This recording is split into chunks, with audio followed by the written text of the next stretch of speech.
নমস্কাৰ বন্ধুসকল, আজিৰ সাধুটো হৈছে মাহীমা। এই সময়ত এখন গাঁৱত এটা বৰ সুখী পৰিয়াল আছিল। তেওঁলোকৰ এজন সৰু ল'ৰা আছিল, তাৰ নাম যদু। এদিন যদুৰ মাক বৰ ডাঙৰ বেমাৰত পৰিল। এনেকৈয়ে লাহে লাহে এদিন যদুৰ মাকৰ মৃত্যু হ'ল। যদুৰ দেউতাক আৰু যদুৱে মাকৰ অকালতে মৃত্যু হোৱাৰ বাবে বৰ দুখ পালে আৰু দুয়োজনে বৰ দুখত কান্দিবলৈ ধৰিলে। এনেকৈ বহুদিন পাৰ হৈ যোৱাৰ পিছত এদিন দেউতাকে যদুক কাঁহি থকা দেখি মনতে ভাবিলে যে যদুৱে অকলশৰীয়া হৈ যোৱাৰ বাবে অকলে অকলে বহি কান্দি থাকে। সেইবাবে দেউতাকে মনত ভাবি থকা কথাখিনি ক'বলৈ আগবাঢ়ি যায়। কি হ'ল বেটা, তুমি চকীত বহি বহি কান্দি আছা যে? মই তোমাৰ কাৰণে কথা এটা ভাবিছোঁ। মই ভাবিছোঁ তুমি মনত বহুত দুখ কৰি আছা আৰু সেইভাৱে তোমাক মই নতুন মা এজনী আনি দিম।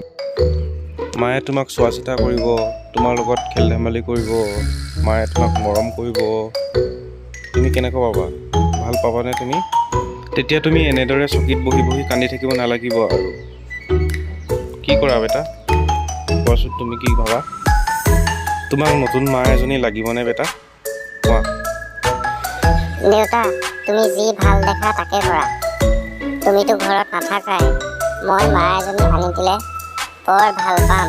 মই মাৰ লগত খেলিব পাৰিম। কেইদিনমানৰ পিছত যদুৰ দেউতাকে যদুৰ বাবে নতুন মা এজনী আনি দিলে। দেউতা, তুমি মোৰ কাৰণে নতুন মা লৈ আহিছা। আহা মা, আহা। যদুৰ কথা শুনি দেউতাকে ক'লে যে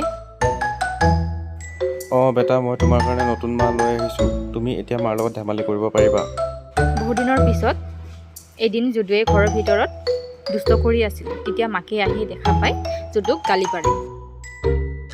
ঐ ল'ৰা, ইমান কিয় দুষ্ট কৰি আছ? তোৰ মই আগৰ মা নহয়। এনেকৈ দুষ্ট কৰি থাকিলে ভাত পানী বন্ধ কৰি দিম। যা ইয়াৰ পৰা। ঘৰৰ ভিতৰত দুষ্ট কৰি নাথাকিবি, নহ'লে পিটি পিটি ঘৰৰ বাহিৰ কৰি দিম। এনেকৈ যদুক সদায় মাকে অত্যাচাৰ কৰে আৰু ভাত পানী খাব নিদিয়ে। যিহেতুকে যদুৰ দেউতাক ঘৰত নাথাকে, সেইবাবে এইবোৰ কথা গম নাপায়। এদিন যদুৱে মনত দুখ পাই দৰ্জাৰ চুকত গৈ কান্দি আছে। সেই সময়তে যদুৰ দেউতাক আহি যদুক কান্দি থকা দেখা পায়। কিন্তু যদুৰ দেউতাকে যদুক নেদেখা ভেকচন ধৰি যদুৰ ওচৰত গৈ মাকৰ কথা এনেধৰণে সোধে যে যদু, তুমি তোমাৰ নতুন মাক কেনেকুৱা পাইছা? তোমাক মৰম কৰিছেনে?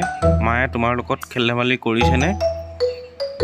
দেউতাকৰ কথা শুনি যদুৱে বৰ দুখ মনেৰে কয়, অঁ দেউতা, মোৰ নতুন মা আগৰ মাজনীতকৈ বহুত ভাল। মোক বহুত মৰম কৰে। যদুৰ কথা শুনি দেউতাকে কয়, মায়ে তোমাক ইমান মৰম কৰেনে? তুমি নিজৰ জন্ম দিয়া মাজনীতকৈ ভাল বুলি ক'লা। মায়ে সঁচাকৈ তোমাক বহুত মৰম কৰে মানে। যদুৱে বেলেগ ফালে চাই দেউতাকক কয়, অঁ দেউতা, আগৰ মাজনীয়ে মোক দুষ্ট কৰি থাকিলে খাবলৈ নিদিওঁ বুলি ক'লেও বহুত দূৰৰ পৰা বিচাৰি আনি হ'লেও মোক খাবলৈ দিছিলে। গালি ধমকি দি হ'লেও খাবলৈ দিছিলে।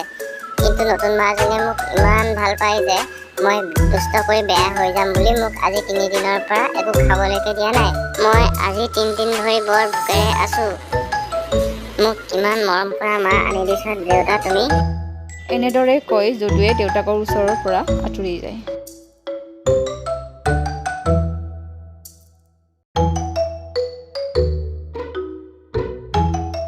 তাৰ পাছত দেউতাকে মনত দুখ কৰি আৰু কান্দি কয়,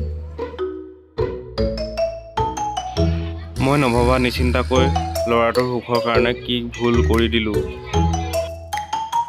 বন্ধুসকল, আজিৰ সাধুটো যদি ভাল লাগিলে সাধুকথা চেনেলটো লাইক, কমেণ্ট, শ্বেয়াৰ আৰু ছাবস্ক্ৰাইব কৰি দিব। ধন্যবাদ।